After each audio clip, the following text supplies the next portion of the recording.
So welcome to the interview room. I'm standing here at the west entrance to the Yellowstone National Park, and I need to ask a question. How in the world does a mother with her brother take two children through these gates here, come take a look, through those gates, and go see one of the most iconic parks in the world? Okay. Well, I'll tell you how they do it. They're making conscious decisions that are not delusional. Welcome to the interview room. Take a seat. I'm CHRIS MCDONOUGH, a retired homicide detective. I've interviewed thousands of people, from serial killers to ministers. Welcome to the interview room.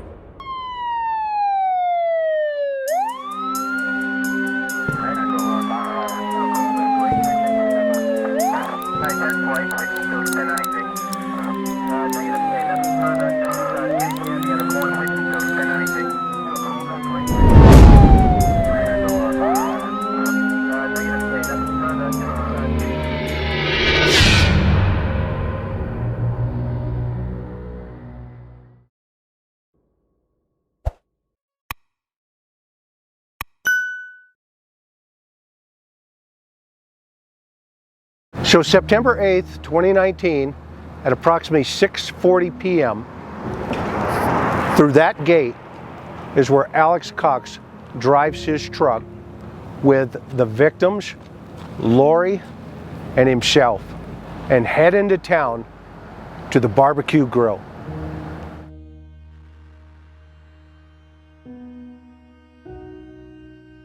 So here I am at Old Faithful. This is the last place where Tylee was ever seen alive, quite frankly. And it is this actual spot here at Old Faithful in Yellowstone. How a mother can take her children to this place and then ultimately take their life. I just don't understand it. This iconic spot really says a lot about her consciousness of thought, and quite frankly, what they call mens rea, or a guilty mind, okay, or an evil mind. This is Malice aforethought in motion by taking her children here, and within 24 hours, one of them is gone. She's very faithful in relationship to taking people's lives. We could count on her for that one, okay? But I can promise you this, she was making conscious decisions, and those conscious decisions cost the life of both of her children.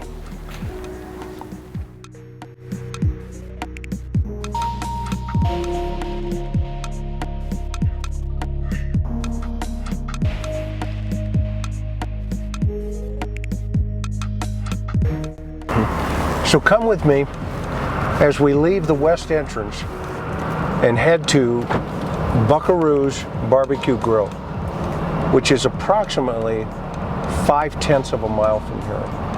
Now when Alex came through that gate, he went on this route and it took him into the town of West Yellowstone.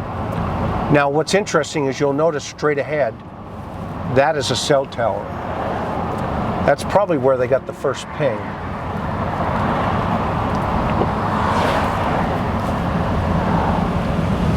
As you can see, this is a busy town with a lot of folks.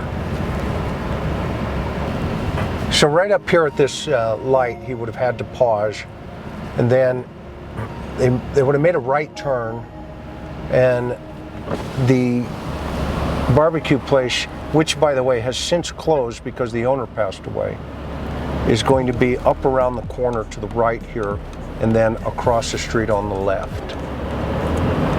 So let's take a look of where they went.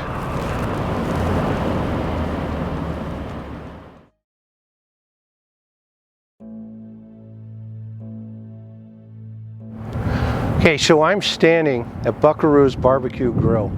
And by the way, this was an ice cream parlor. So when Alex left that gate, they came to this location and they were here for approximately 17 minutes. The question is, what were they doing here?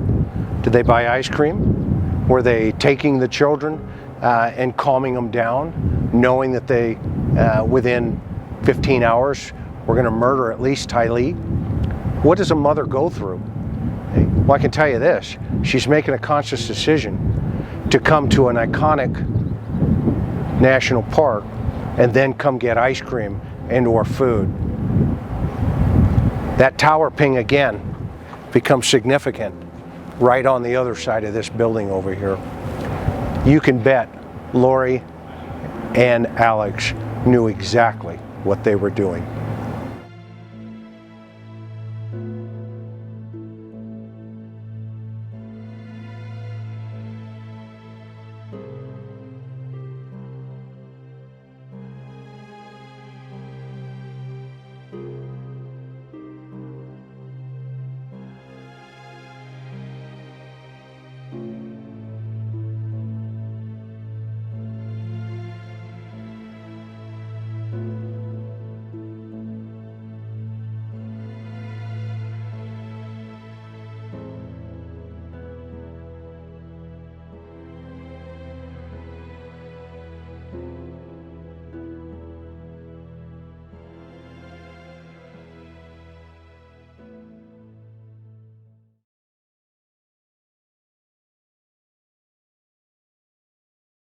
So here I am at apartment number 175 in Rexburg, Idaho, Lori's apartment.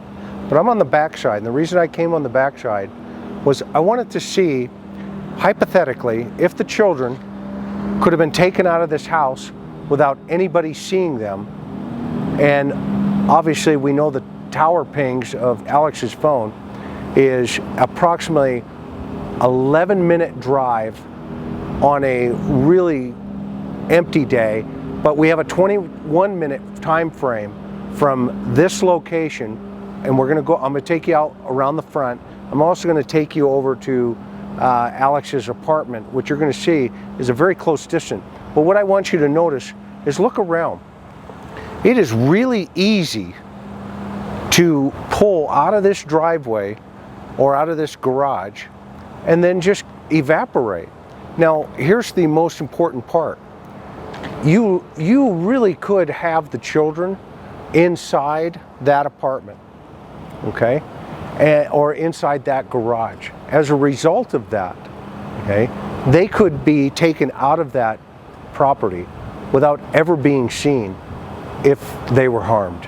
Okay, so let's walk around the front. Okay? Now, what's interesting about this complex, you know, we see the doorbell pictures where, you know, JJ's running across, you know, the courtyard. But I want to kind of give you a frame of reference, really how contained and close this is. Okay? And if we come up here, if you look down this alley here, down this alley about 3 buildings is where Alex lives. So Lori's apartment, as we know, okay, is right here. And let's go over to the front of it. Number 175. 171, 2, 3, 4, and of course 175 is up here. Okay. Now, this is her house, and so this is the area where JJ was running across the courtyard. But what's significant, what I want you to catch here, is so from this house, we get a tower ping of Alex's phone. And then if we come down here, he would have to walk this way. It's probably the most logical anyway, to walk this way. And he gets down here to the alley, and he goes to his apartment, number 107. So let's take a walk to 107. Now, you got to be thinking, what is he thinking, potentially? You know, he knows that night that either he, Lori, and Chad collectively are going to do in these children, or he's going to do it, or Chad's going to do it, or Lori's going to do it. Now, I think we can tell from that back garage area that it's real simple to move them. Okay, it's really simple. Okay.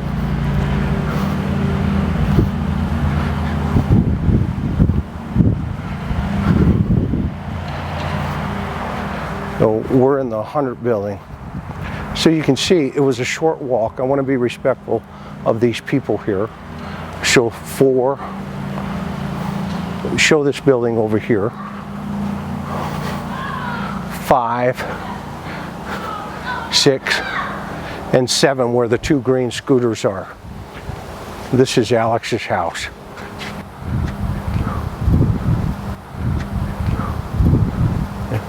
So from this location to Lori's is less than a 3-minute walk, if that.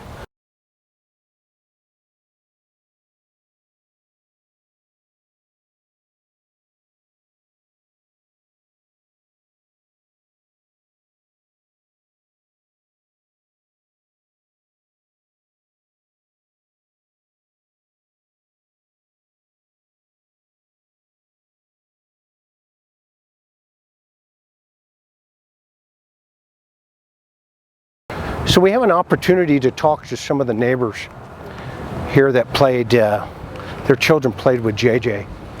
So we're going to take a stroll down here and see if we can speak with some of the folks. So out of curiosity, did you get a chance to hang out with Lori or at any time? I met her a couple times, but okay, sorry. When you met her, did she strike you as being off, crazy? No. I mean, it was when they had just moved in. Right. And so, I mean, she was just friendly, and I was like, okay. And then I said hi to her one other time, and then, of course, winter came, so it just, at winter time here, everybody just kind of goes into their own little holes. Yeah, it's snowing. And then we were leaving for Thanksgiving, and that's when FBI and SWAT and everybody was in our front yard, and I was like, I don't know what's going on, but it's okay. I was like, it's a good thing we're leaving, because... That had to be a freak out. Yeah, I was like, I don't know what's going on, but, well, and I thought maybe it'd been like some sort of a drug thing, because I didn't know they were... Well, I didn't know they were cadaver dogs. I thought they were like drug dogs. And so... Can you hold this? So I was just like, okay, well, we'll figure it out when we get back, because we were just going out of town for Thanksgiving. And then, yeah, I saw it on the news, and I was like, oh, okay, well.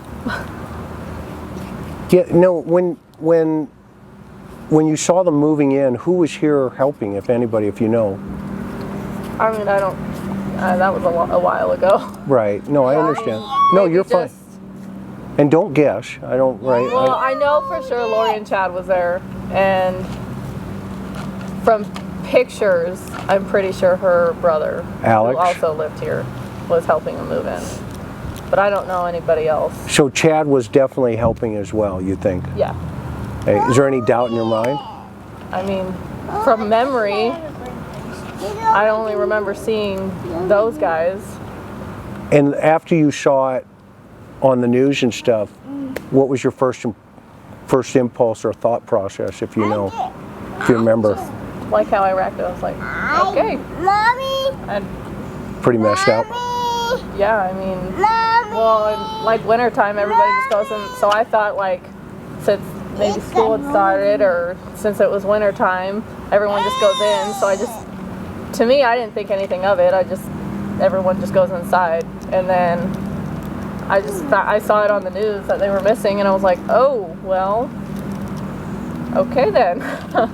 It's like, that's why they're not outside. And what's the buzz in the complex? I mean, this is a what we're learning, this is a very tight-knit community. You know, in terms of, I mean, there's a lot of people, you know, I would say she's off the wall in terms of her thought process. When I was reading it, I was like, what in the world? Well, how do you even think like that? Help me understand that. Our thought process after everything happened was, wait, so are we zombies? Yeah, in my mind, I was like, turning it into kind of a joke, and that sounds awful, but that's kind of what it was for a while. Not that I was scared, but I was like, well, if they didn't get caught or whatever, you know, whatever happened, and it didn't happen, then what if, like, in my mind, I was like, well, what if everybody else here they thought was zombies? Like, or that we all thought that we were all just not. So the zombie concept just kind of morphed into some craziness. Yeah. And I was like, well, I mean, that's... Well, if she thought her own daughter was a zombie. Or even JJ. I'm And like, JJ. He's got autism. Like, that's not... I don't know. I feel like as a mother, that's not something that you would even... Think about. Well, my concept as a mom, though, in general, after hearing everything, it's like, how could you? Or why would you? I just... Like, to see my own kids, I'm like that. Well, you know, I think I could ever, as a mom, I don't think I could ever see my kids like that. Like, ever. Yeah. Like, maybe in a crazy stance, other kids, but I feel like as your own children, that would have never. Well, and I'm looking at all the cuteness here, going, all these little kids. This is pretty much it, isn't it? Mm-hmm. Now, JJ, describe him. Help us understand who he is. Well, I mean, I have a sister with autism. Okay. So the first time I met him, I knew right away. I was like, okay, this kid's got autism.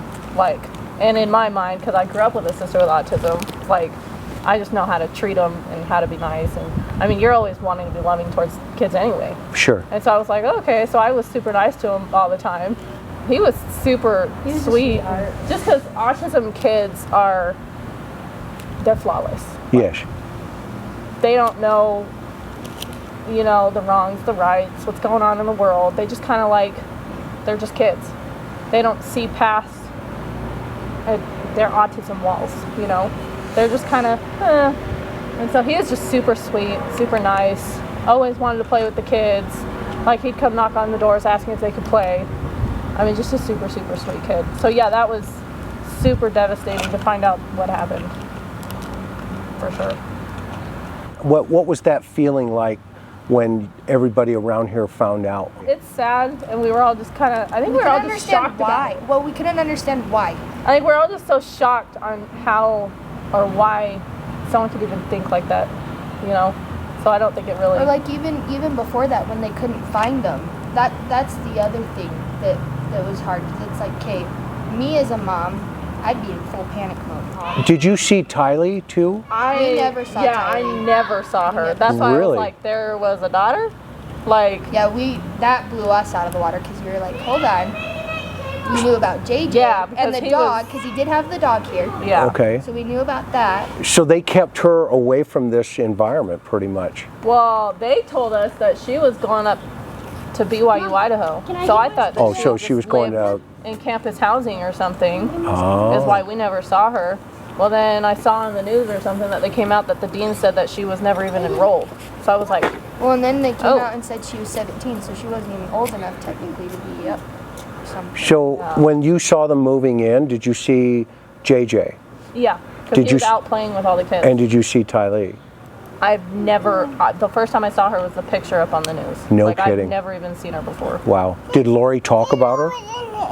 Like I said, I mean, it was like a, oh, hey, you're moving in. And then it was a hi from across the grass. Sure. And then the only time I ever saw her after that was just, they had their blinds open in the kitchen and just walking around the kitchen. And did you ever have a conversation with her?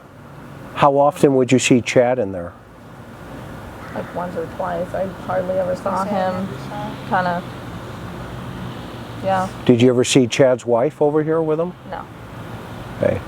Did you think they were a couple? Or did you know? Around here, you kind of just assume. Yeah. Around here, what? I was just like. Around here, you kind of just assume. Yeah. Like, they moved they're in. together. Oh yeah, because they're married. You would assume they're married. The news, it's like, oh, yeah, he's got a house out here. And then I was like, and then like after everything had happened, my husband was like, oh yeah, it's that house that we saw the stuff on the fence. I was like, oh, like it's like right outside of town. I mean, I had to go through the whole story to realize that he was even having an affair. Like they hid it very well. Like you never would have. Do you think crazy people can do that? Yeah. Yeah. Well, or someone off their rocker. I don't think she's crazy. I think she's putting up a front. But So you think it's you think it's an act? I think she's acting crazy, but I mean I her think- whole I thought think- process of the whole like portals and I think to an extent. I think all that. I kind think of to an made up. extent. To But an I don't extent, I think she's had a mental breakdown. Yeah. But I think she also knows how to abuse the system. Does Yeah. that make sense? Yeah, absolutely. Because I mean, she's gonna when you're like recently. I mean, they say she's incompetent, but it's like no, she knows Well, she can get off easier. She sat in feeding jail that for way. how long now? By herself in a cell. You don't, after 2 years, just become incompetent of going to court. Right. That's retarded. Right, right. I think that's Yeah.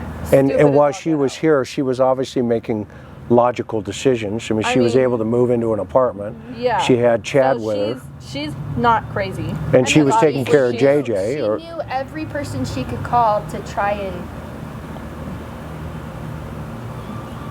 get the cops off her. who became her closest confidant here, if anybody? Nobody. How often did you see Alex over there, if you know? I mean, I just saw him the one time moving him, helping him move in, and then that was Do you it. remember what kind of cars they had?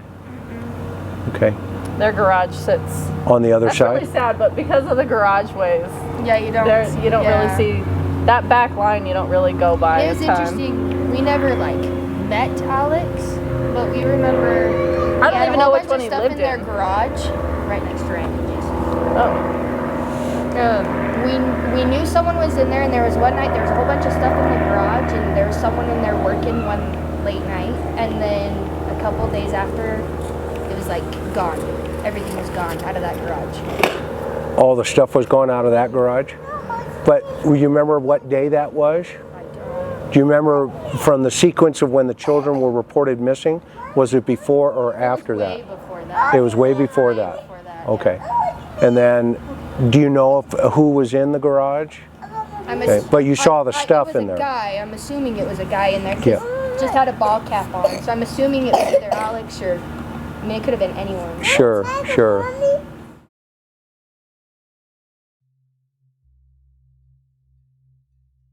So here I am at Madison Middle School.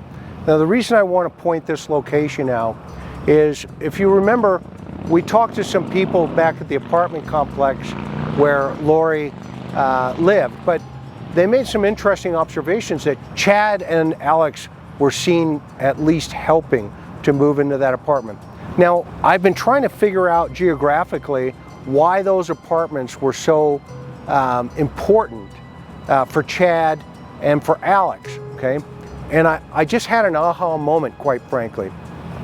Because with this school being here, okay, those apartments are right over here, and I'm gonna walk over to the edge of the fence. These condos over here, pan to the right if you can, these condos over here across the street are brand new, okay? Come follow me. But at the edge here, if you look where the edge of that red building is, see that red line on that building up there? Just to the right of that is Lori's apartment complexes. That's the beginning of where she lived, okay? So this becomes so close, less than 1/10 of a mile to that apartment complex. And the reason that's significant, because this gives Chad a reason to be in this area while he's having an affair with Lori.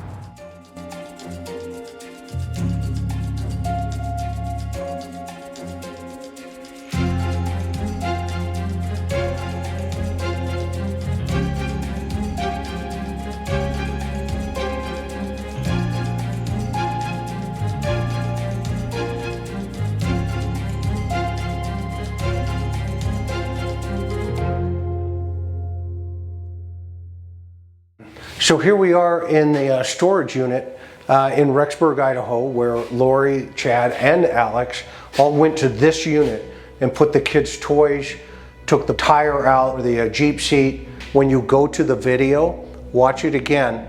As they're walking out, I think it's Chad, because what he does is he taps her right on the tush as she's on her way out. I don't think Alex would have done that.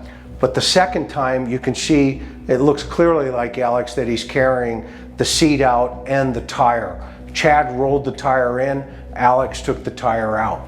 Right down there at the end of this hallway is the video camera that caught them unloading and loading all of the items that they put in here.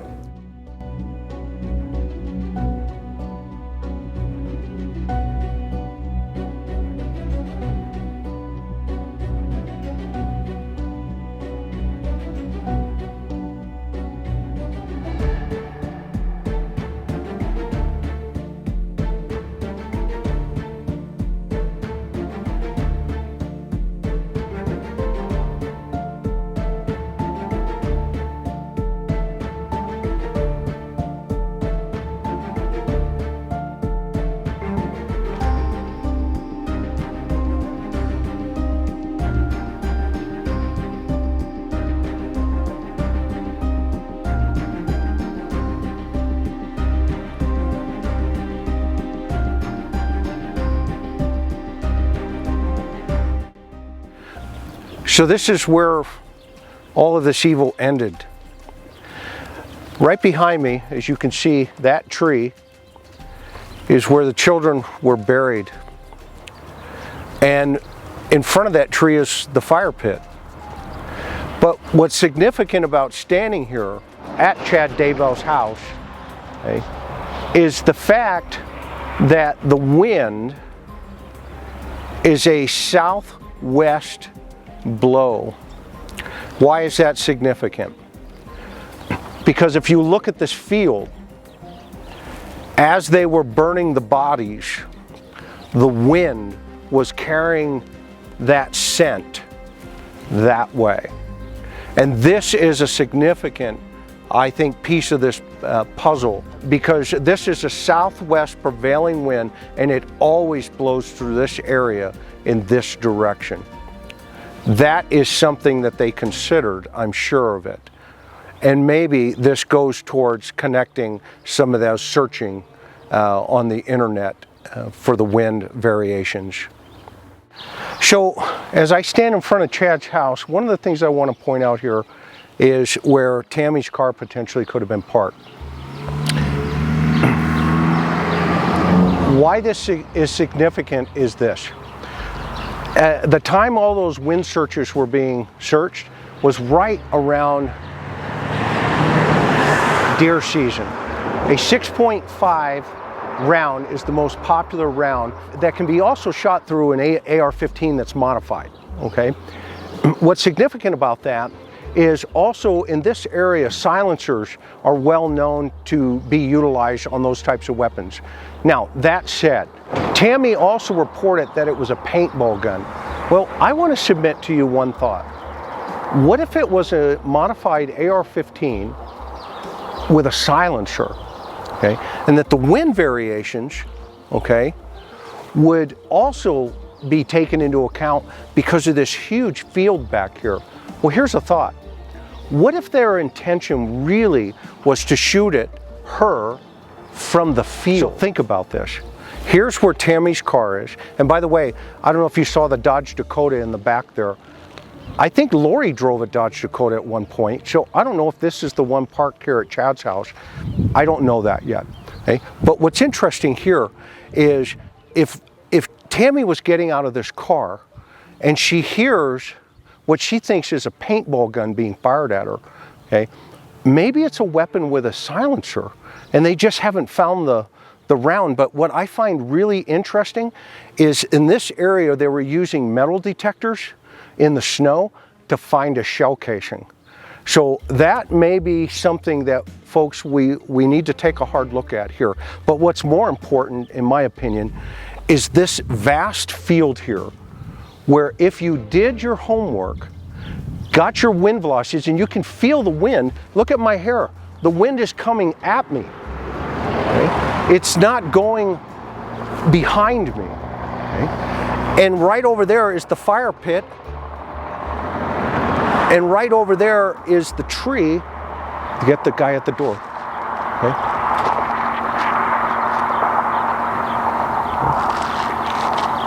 And I don't know if you just saw that, but somebody just came out of the house and started filming me, which I invite them out. Actually, it'd be kind of cool to talk to them. Okay? So now let's go down here. We're on the street. We're not on anybody's property.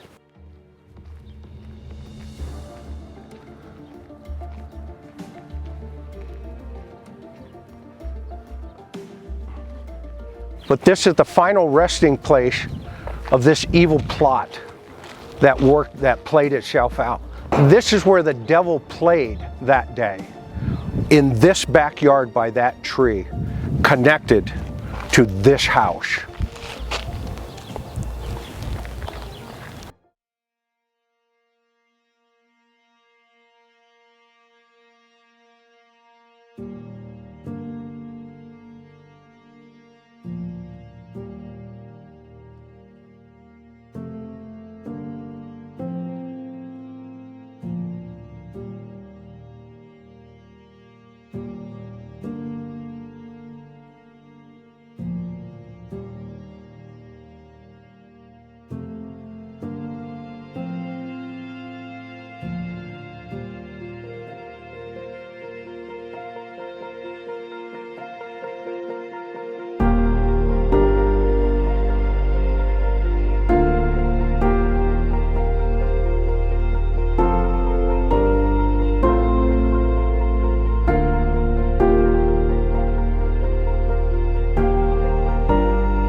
Well, as we look at the distance here, right on the other side of that house right there is Chad's property and where he landed.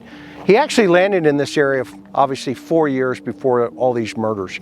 So if you look at the historical aspect of what's around him, if you come over here for an example, that's the Grand Tetons. That's his backyard. He's looking at that picture from his backyard. And then if we look at the history of this particular region, okay, these are a very proud people who came here to the St. Anthony area. It's part of the Lost Gold Trails loop, and it's a historical byway. Thousands of people have traveled across this road, okay, for a very long time. This is a solid community of really good people. And all of a sudden, CHAD Daybell and the devil himself and herself show up in this God-fearing community, and they turn it upside down. Never has there ever been the slaughter of 2 children in a community like this. It's just unheard of. So I have to ask myself a question. What was it that caused Chad to select this area? Was it his ability to manipulate potentially the people and to tell his story the way he thought it was? Is it his ability to manipulate a religious ideology and concept to mold it to his sickness of his thought process? And then of course, Lori. What can we say about Lori? She is a serial killer. There is no question about it. So she's been past feeling for a long time.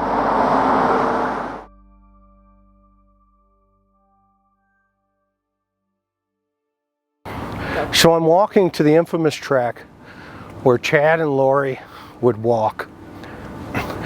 It's fascinating because as we take the steps that they took, holding hands, this idea, is it here where they're processing? And what kind of diabolical scheme are they planning? Chad's got his wife, and then they come here for their rendezvous, and here they spend all the time just holding hands and pretending this big game of pretending. You know, what's really fascinating is as we also think about the drive up to Yellowstone with the children. On one hand, they're calling the children zombies, yet they take them to Yellowstone. They buy ice cream or a barbecue of some sort, okay?